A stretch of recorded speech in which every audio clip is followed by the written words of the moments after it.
Paola Holguín se ha constituido en una de las senadoras más importantes de nuestra democracia y de la oposición.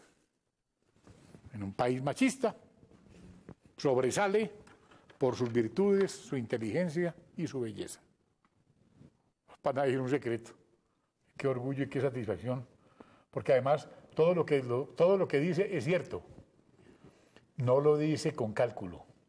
Lo habla con sinceridad, con afecto. Y cuando le toca poner el acelerador, lo pone. Como con el cuento este del derecho de petición. ¿En qué va el derecho de petición? Pues, doctor William, hablando con usted y con el doctor Fernando, ustedes que son patriotas y que defienden con coraje este país, estábamos hablando de ese bandido de Carlos Lozada, que salió a chantajear. Ah, el famoso autor intelectual de la bomba que le pusieron al doctor Londoño y con la que asesinaron sus dos ángeles de la guarda, a Rosenberg y a Ricardo. Hoy camarada del doctor Juan Manuel Santos, el Juanpa. Óigame pues esta belleza, dice Lozada. ¿Qué dice el camarada de Santos? El alias Lozada dice... del presidente bolivariano. Que Juan Manuel Santos le envió una carta. Sí. Para empezar a negociar con las FARC.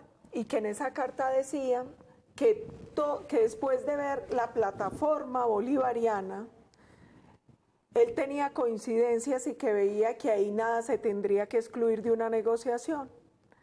Lozada, en un informativo en internet que tiene la organización narcoterrorista FARC, salió diciéndole esto a toda la guerrillerada, que tenían esa carta y que tarde o temprano se la iban a sacar a Santos. ¿Para asustarlo o qué?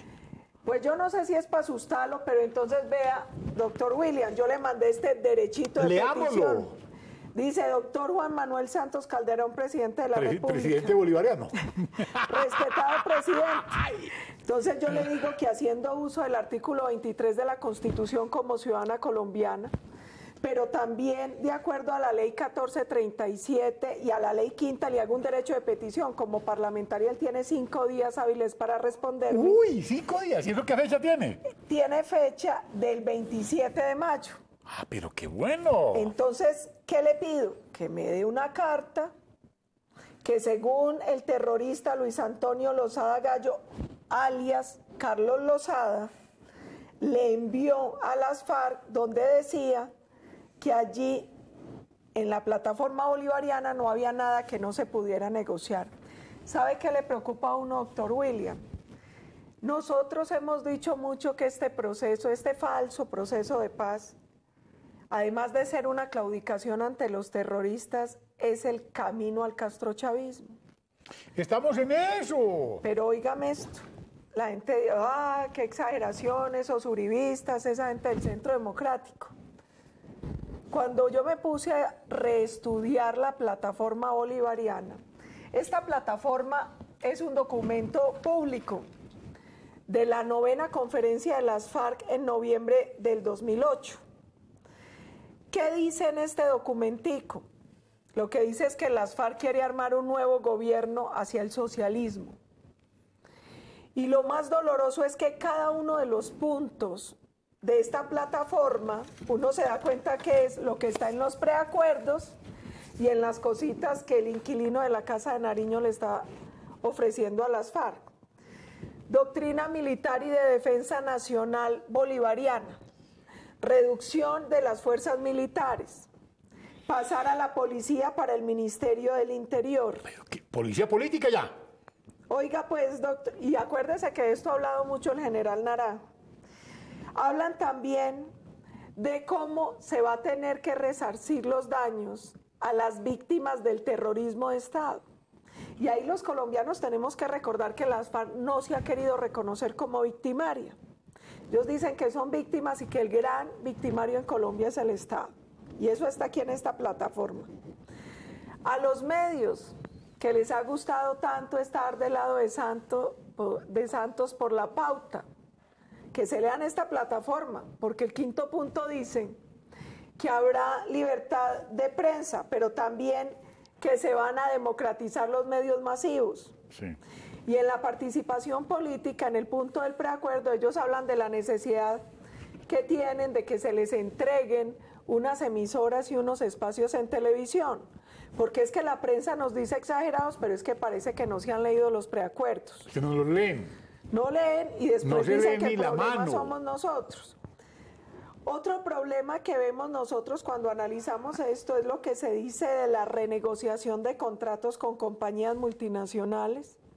Se habla también de la necesidad de cambiar la distribución del presupuesto, de volver al proteccionismo estatal en temas económicos, de la liquidación, óigame esto, doctor William, liquidación del latifundio redistribuyendo la tierra.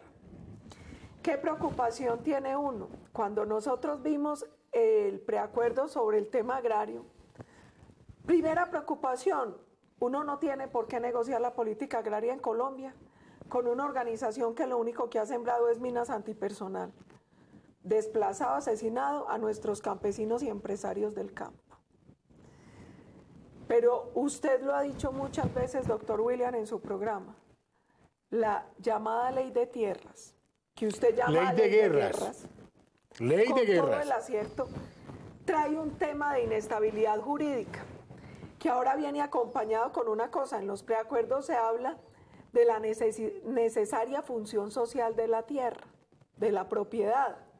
Y uno dice, ¿y quién va a determinar esa función? La FARC. Ellos van a decir de quién es legítimamente la tierra o no. Esto es muy grave. Y esto está pasando con la ley de tierras. Está en los preacuerdos y está en la plataforma bolivariana que Santos dice que es negociable. Además dice la FARC en esta plataforma que la gran meta es patria grande y socialismo. Esa es la divisa. Dicen además que van a objetar el pago de deuda externa en unos casos y en otros se van a declarar en moratoria. Y óigame el último puntico. La solución del fenómeno del narcotráfico es un grave problema social que no puede tratarse por la vía militar. Eso dice en esta plataforma. En los preacuerdos de La Habana, cuando se habla del tema del narcotráfico, se habla del tema de los cultivos ilícitos. Y en cultivos ilícitos dice que solo podrán ser erradicados a través de erradicación manual con consentimiento de las comunidades. Con consentimiento de las comunidades. Uy. ¿Qué vemos nosotros hoy, doctor William, y que hemos denunciado? Un crecimiento de los cultivos ilícitos en Colombia. Un crecimiento de las hectáreas de coca que se traduce además en un crecimiento, como lo ha dicho el Departamento de Estado, como lo ha dicho la Casa Blanca, de la producción de cocaína en Colombia. Los colombianos no podemos olvidar que las FARC es responsable más o menos del 60% de la cocaína que se produce en el país. Es que es un cartel de la droga. Eso no es un movimiento ideológico, eso no es nada. Hace rato dejó de ser eso. Eso se acabó. Las FARC es el cartel de narcotráfico más grande en Colombia, uno de los más grandes del mundo. Es más grande del mundo. No, ¿dónde hay uno más grande? No hay. Pues es Con más grande. comprobadas relaciones con organizaciones terroristas como Al Qaeda, como IRA, como ETA, y con carteles del narcotráfico, como Jalisco Nueva Generación, como los Clunis, como los Zetas en México. Entonces uno dice, doctor William, ¿cómo va a ser el mayor cartel del narcotráfico el que defina la política antidrogas? Y esto tiene otro trompito en uña, como dicen en mi tierra. Esta semana tuvimos un debate en el Congreso sobre la eliminación de erradicación aérea con glifosato. Es que la escuché y me encantó lo que dijo. Contémosle a la amable teleaudiencia de esta barbería que es mucha, porque afortunadamente la ven en todo el mundo, gracias a Dios, que es lo que más necesitamos que lo vean en el exterior. Porque una senadora como usted, de la generación del 14, como los bautizó el doctor Fernando Londoño, que representa un pensamiento nuevo, renovado, lleno de vigor intelectual, y ante todo de mucha responsabilidad, de toda la responsabilidad, porque lo que usted dice tiene mucho peso en las gentes de bien, en las gentes que quieren que este país se salve. Aquí estamos en la peor de las peores. Esta es la peor crisis, sin duda, doctor William. Y entonces el tema del glifosato. Óigame el tema del glifosato. Varios cuestionamientos le hice a los ministros del gobierno. La primera, más allá del problema del glifosato, lo que se está evidenciando en Colombia es que hay un retroceso en la lucha contra el narcotráfico y sobre todo en el tema de erradicación de cultivos ilícitos. ¿Por qué hice esa afirmación? Porque ha disminuido de manera notable la erradicación manual, porque se ha ido acabando, o se acabó más bien, el programa de familias guardabosques y el programa de proyectos productivos que hace parte de consolidación. Nosotros lo teníamos muy claro en el gobierno del expresidente Uribe, y era trabajar erradicación manual y familias guardabosques y sustitución de cultivos ilícitos a través de acción social en un programa integral. Ellos pasaron eso a otro programa de consolidación y lo que uno ve es que cada vez tiene menos recursos y cada vez hay menos erradicación a través de sustitución de cultivos ilícitos. También ve uno que el tema de aspersión aérea con glifosato se viene disminuyendo. Preocupaciones. ¿En qué sustenta el gobierno el haber eliminado la erradicación, la aspersión aérea con glifosato? Ellos dicen, un estudio de una institución muy seria que evalúa los riesgos del cáncer dice que el glifosato entra en la clasificación del grupo 2A, es decir, posiblemente cancerígeno, donde se dice que hay unos estudios que demuestran que el glifosato puede causar cáncer en animales y que probablemente la causaría en seres humanos. ¿Cuál es mi preocupación? En ese mismo grupo, óigame esto que para usted es muy peligroso, está la peluquería.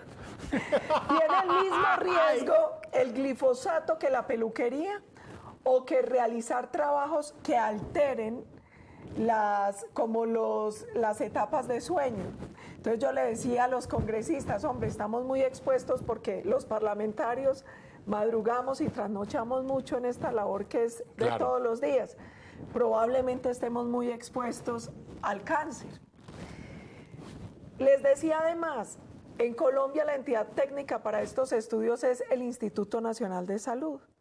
El procurador denunció que la eliminación del uso de glifosato se basó en un concepto del Ministerio de Salud que ignoró el informe del Instituto Nacional de Salud, porque el Instituto Nacional de Salud dice claramente, uno, que este estudio se basa en estudios anteriores, que no hay una evidencia clara de la relación que hay entre el glifosato y la producción de cáncer en los seres humanos, y por lo tanto el nivel de riesgo no ha cambiado. Además, porque a uno le echan muchos cuentos. Yo le decía al ministro de Agricultura, al doctor Iragorri, ¿cuál es la...? Decían, es que no es lo mismo, porque yo también les dije que es raro que el glifosato le hace daño a la coca, pero no le hace daño al algodón, no le hace daño al arroz, no le hace daño al café. Óigame esta cifra del Ministerio de Agricultura, doctor William. En Colombia al año se utilizan 25 millones de litros de glifosato. 3.5 en cultivos ilícitos, lo demás en cultivos lícitos. Entonces dicen, es la mezcla. Les dije, la mezcla que se usa para la aspersión aérea es 55% glifosato, 44% agua y 1% de una sustancia para que penetre la mata. Me dice el ministro de Agricultura, eso no es cierto, no se usa agua. Seguramente estaba muy cansado, no entiende la labor de los ministros de Santos tan dura. Yo le dije, mire ministro, aquí está el informe del Instituto Nacional de Salud, aquí está el informe de la Universidad de los Andes, lo pongo a su disposición, ahí confirman el uso de agua. Adicionalmente, hay otra cosa que a uno le preocupa, doctor William. La eliminación del uso de glifosato la pidió la FARC el 2 de diciembre, en diciembre del 2013. Y uno lo que ve es que el gobierno hace todo lo que la FARC Todo. le pide. Es que todo lo está manejando desde Cuba. Todo. Nosotros parecemos en un cogobierno. Uno no, a veces no sabe si gobierna Lleras, si gobierna Santos o gobierna la FARC. Y también les decía, mire, el estudio que determina que está en la categoría 2A, además habla de una exposición a múltiples elementos químicos, no es un estudio basado exclusivamente en el glifosato. Y además lo hacen a partir de unos parámetros de uso ocupacional. Ojo, ocupacional, o sea, gente que permanentemente está en contacto con ese tipo de sustancias químicas. Cuando hay una aspersión aérea, difícilmente en un año se asperja 2 veces sobre el mismo terreno. Entonces, cuando uno ve todos estos elementos, se da cuenta que esto fue una decisión política, que fue una decisión que obedece a los lineamientos que permanentemente ha dado las FARC, y eso le genera una enorme preocupación. Mire, el señor procurador, enhorabuena, va a demandar esa decisión. Y ha dicho una cosa que es dolorosa, pero que puede ser cierta. Que el gobierno tome este tipo de determinaciones a lo que nos va a llevar es a estar dentro de poco tiempo nadando en coca. ¿Para allá vamos? Para allá vamos. Yo escribí un articulito hace poco que se llamaba Los caminos al narcoestado. Y ahí explicaba un poco todo esto, en la medida en que nosotros bajemos la guardia contra el tema de la lucha contra el narcotráfico, una lucha integral que tiene que ver con el tema de control de cultivos ilícitos, que tiene que ver con el tema de control de precursores químicos, de interdicción aérea, de lavado de activos, de extinción de dominio. Seguramente lo único que estamos haciendo es dándole oportunidad a las FARC para que sea cada vez más rica. Según el Ejército de Colombia, las FARC percibe al año 1.7 billones de pesos producto del narcotráfico. Uy, Dios mío. Yo le pido a los colombianos que hagan el ejercicio de convertir 1.7 billones de pesos en minas, en armas, y cómo se traduce eso en sangre de nuestros soldados, de nuestros policías, de los colombianos. Entonces, lo que pasa aquí, doctor William, es muy grave. Yo creo que el pueblo colombiano tiene que hacer una reflexión sobre este mal llamado proceso de paz y lo que está haciendo el gobierno. ¿Qué vamos a hacer con Isagen? Que es otra cosa pues que nos tiene de pelo parado. Doctor William, definitivamente uno no puede perder la fe. Hoy el Consejo de Estado se pronunció. Bueno. El gobierno quiso cambiar la decisión del Consejo de Estado y entonces usó un elemento jurídico que es el recurso de súplica. Ya le contestaron y la respuesta es no. Buenísimo. Por ahora no puede vender Isagen. Nosotros que le pedimos a los colombianos y a los parlamentarios que recapaciten. A uno le da mucha tristeza cuando ve que el pueblo colombiano está pidiendo la no venta de Isagen. Y nosotros, los parlamentarios que debemos representar la voz de nuestro pueblo, hacemos lo contrario. Inicialmente, 80 senadores firmamos una carta pidiendo la no venta de Isagen. Pero cuando se llegó la votación en contra de la venta, solo 22 parlamentarios la votaron. No puede ser esto, no puede ser. Yo ¿qué le pido a los parlamentarios? Escuchen la voz del pueblo. El pueblo dice no a la venta de Isagen. Por muchas razones, doctor William. Primera, Isagen es una empresa estratégica en un tema también estratégico, que es el tema energético. Que el Estado tenga el 57, 58% de la empresa implica que, primero, esta empresa puede hacer muchas inversiones a riesgo, con un valor social muy alto, así no de tanta ganancia económica. Ejemplo, Cañafisto, que se está haciendo en Antioquia. El tema de invertir en proyectos como energía eólica en La Guajira, como otras energías alternativas en el país. Otra importancia, Isagen es la tercera empresa de energía o segunda empresa de energía de Colombia. Eso determina que pueda ser un jugador estratégico en la regulación de precios. Otra importancia, donde está Isagen, donde están las hidroeléctricas y todo esto, además del conocimiento, del know-how que tiene un valor enorme, Pues Isagen protege unas aguas y unos bosques. Uno se pregunta, ¿una empresa privada la cuidará con igual esmero que una empresa pública? Se preocupa uno también porque hay muchos elementos de Isagen, como el trabajo que hace por las comunidades alrededor de donde se hacen las obras. Nosotros, ¿qué hemos dicho? Por la importancia económica en un bien energético en regulación de precios como la energía, en inversiones de riesgo, por el know-how, además porque es una empresa que le da utilidades al país. Así es. ¿Por qué venderla? ¿Para qué venderla? En el debate, estudiosos, mire, hizo un debate muy serio la doctora Sofía Gaviria del Partido Liberal, y en ese debate tuvo, como siempre, una intervención magistral Iván Duque. Iván Duque, Senador extraordinario del Centro Democrático, muy conocedor de los temas económicos, y les planteó 1000 alternativas distintas si el problema es de recursos para las 4G, que ahí coge uno al gobierno en las mentiras. El gobierno había dicho, nosotros tenemos financiadas las 4G, y ahora nos dice, si no hay venta Isagen no hay 4G. Entonces, cambian una mentira por otra. Cambian una mentira por otra. ¿Qué le hemos dicho también, doctor William? Alternativas de financiamiento hay muchas. Mire una, muy fácil, muy simple, que la aprobó México. Bonos a 50 y 100 años. Entonces, alternativas hay. Pero no vendan ese bien estratégico.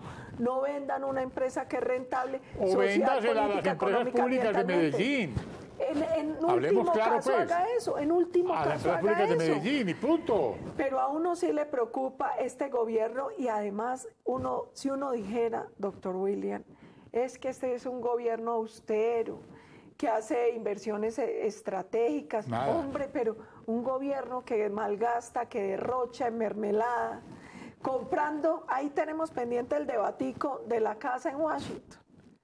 Bien. Que además nos dicen que vale tanto, pero lo que no le cuentan al país es que además tienen que rentarla primero, antes de comprarla, y a lo que cuesta la casa no le sumaron lo que les va a costar la renta, antes de la venta. Entonces uno dice, no se puede cambiar un bien estratégico por plata de bolsillo. Qué tristeza. Nosotros necesitamos más austeridad. Este es un país con muchas necesidades, doctor William. Entonces vamos a seguir dando la pelea por Isagen. Nos alegra mucho la postura del Consejo de Estado en este tema. Y el llamado es a los colombianos a defender este bien, y a los parlamentarios a que no se dejen calentar el oído del gobierno. Esta es una de las congresistas más importantes que tiene el país. Aquí lo único que ha venido a hacer es a exponer sus ideas, a hablarle claro a Colombia y a mostrar que hay una verdadera, responsable y auténtica oposición, llena de coherencia, de conocimiento de los temas. Paola Holguín, analicen lo que dijo y se darán cuenta que se está haciendo un trabajo responsable en el Congreso. ¿Qué tal que no tuviésemos una bancada oposicionista con parlamentarios de su talla? Muchas gracias. No, gracias, doctor. Me quito el sombrero. Usted siempre ha sido un hombre generoso, un patriota, y yo lo único que les pido a los colombianos, uno, que entiendan que nosotros estamos en la dulce oposición, que es una oposición que talla, pero que propone con responsabilidad, y que la lucha por la patria tiene que ser hasta el último día de la vida, y nosotros no podemos dejar que un país como el nuestro, que nos ha costado tanto construir en democracia, en derecho, termine en manos de una organización narcoterrorista. Qué tristeza. Doctora Paola, muchas gracias por estar aquí con nosotros. Dignísima senadora, qué honor saber que todavía tenemos personas como usted. Muchas gracias.